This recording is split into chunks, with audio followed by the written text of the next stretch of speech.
Preserving history in Wagoner County. Dozens of graves dating back to the early 1800s are now being identified. 2 Works for You reporter Giselle Puente is in Coweta with who's behind the effort and how they're doing it. Giselle. Muskogee Creek Nation is using geophysical technology similar to what the FBI uses to find unmarked graves in this historic cemetery. Some of these graves date back to the mid-1800s.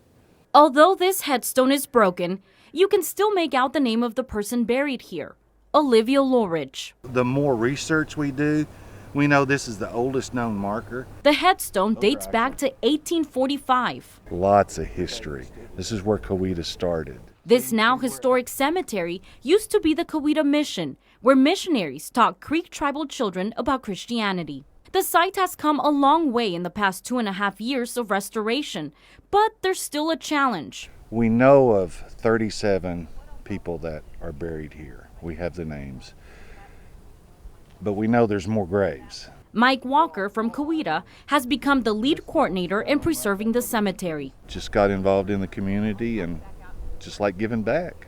He's rallied up volunteers and gotten the help of the city and Muskogee Creek Nation to find the unmarked graves. We're going to be performing a ground penetrating radar survey on the cemetery. We have it broken down into 4 quadrants. The tribe's Cultural Preservation Department says the technology it's using is practical and avoids any digging. And you'll be able to see like layer by layer of what's buried underneath the ground.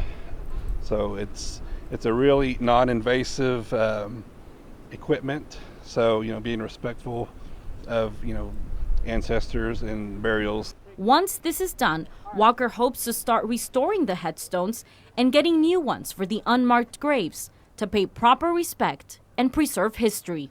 It's just important to me and a few others that we preserve all of our history so that our grandchildren and great-grandchildren can come out and view what the past was and to preserve the future. The Cultural Preservation Department hopes to collect all the data by this Friday. Then they will map out the cemetery with the unmarked graves. Reporting in Coweta, Giselle Puente, 2 Works for You.